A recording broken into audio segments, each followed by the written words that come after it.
Hey gang, welcome back to Hey Bill, What Day Is It? The show that helps you celebrate the latest nationally observed days. Today I'm going to give you some clues as to what holiday we're going to celebrate. Can you figure out what is common about the following pictures? Here's the first. Here's another one. Anything coming to mind yet? I think some of you have figured it out. Any Texans should have it by now. The last clue. That's right. They're all tossing something. This week, you can really turn your life around by joining us on Toss Away the Could-Haves and Should-Haves Day. Today, we're going to concentrate on what you want for your future and to quit concentrating on all of the things that you could have or should have done in your life. The past is going to get you nowhere.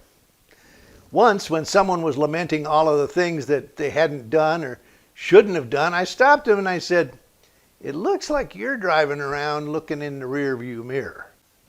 You're probably going to crash using that technique." They stopped abruptly and said, "I never looked at it that way. I think you're right." That's not to say that we shouldn't learn from the past or from our past mistakes. British statesman Winston Churchill wrote, "Those that fail to learn from history are doomed to repeat it." We need to remember our history and learn from it, both the good and the bad. So when we write the next chapter in the history books, we only repeat the good. Much of our society today seems intent on erasing history. Lessons from the past may not always ward off doom, but they can provide insights into the present and even the future. That's what we're talking about today. The present and the future. A friend of mine is an example of what it means to not learn from history. He's an extremely intelligent man who loves cycling. He buys these very expensive carbon fiber bikes and mounts them on the roof of his car to take them out to his favorite cycling locations. The problem comes when he returns home and forgets they're on the top of the car and drives into the garage. He destroyed 3 of them before his insurance company stopped paying for them. I suggested he mount a mirror on his house above the garage door so he could see him up there before he pulled in. The morning after his next cycling outing, he looked a little dejected, so I inquired about how the mirror worked out. Without looking at me, he said, "I broke the mirror and the bike." Now that's a person who didn't learn from the past. Focusing on past regrets can be really paralyzing, like frozen in the past. There isn't anything you can do about the past, but the present and the future are packed with things that you can and should do or start doing. For instance, a lot of people are overweight and out of shape, not feeling 100% and struggling with doing daily tasks, like tying their shoes. Can anyone identify? Here's a way to change that, by starting some exercise and eating better. That's a way that what happens in the present can affect what happens in the future. Don't just complain about what happens in the past to get you to this point in your life. What if you've spent years slaving away at a job you hate? You know you want to make more money, and you'd like to do that doing something that you love. Don't look to the past and complain about the way things have been. That is past, and there isn't anything you can do about it. Nothing you can do to change it. But you can use it to motivate yourself to move on to something better.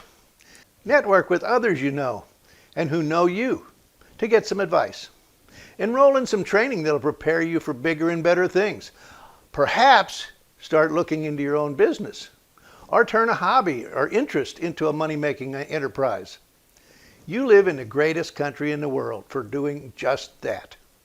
Maybe you've lost a loved one or to a terrible disease, and you're telling yourself, "I should have donated to the charity that's working on curing that." Regrets won't change the past, but they can be used to change the future.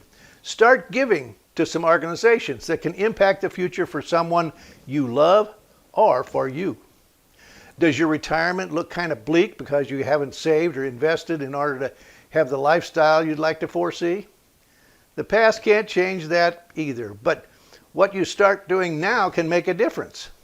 Start setting some money aside even if you think you're broke, and then see a financial advisor to help you grow it. Now is the time to start. But what if we turn this around a little and talk about the things we know we shouldn't have done? Maybe you know you shouldn't have started smoking, or overeating, or using drugs, or abusing alcohol. Once again, that can remain a part of your past that you're about to discard. You can start right now with what you have. There may be some health effects that you're experiencing because of the past, but you can move into the future, seek treatment for the ailments, and adopt a lifestyle that will improve the remainder of your life. One of the biggest questions that comes up when looking into our past is, where am I going to spend eternity? Some people have some real regrets about how they've lived their lives in the past because they think that God is mad at what they've done and will never let them into heaven. But that's the really good news. There's nothing in your past that will disqualify you from spending eternity in heaven. Nothing.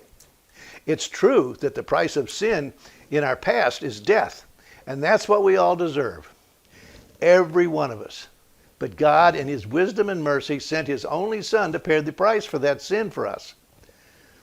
The great news is that we did the sinning, and Jesus did the dying, that paid the debt for us.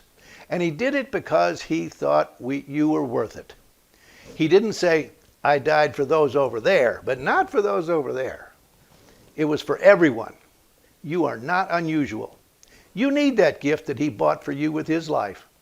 All you have to do is accept it and turn your life over to Him. I know that there are some who've already accepted that gift and know where they're going, but they live with the regret that they should have told more people about what Jesus has done for them. I had a friend in junior high who I'm very confident died in a hunting accident without knowing Jesus. Yes, I know I should have told him, but I didn't. But I'm not living with that regret because I've spent the rest of my life sharing the good news with as many people as I could. Do you know anyone who doesn't have a personal relationship with our Savior? Don't let them slip over the edge not knowing Jesus. You can make an eternal difference for them.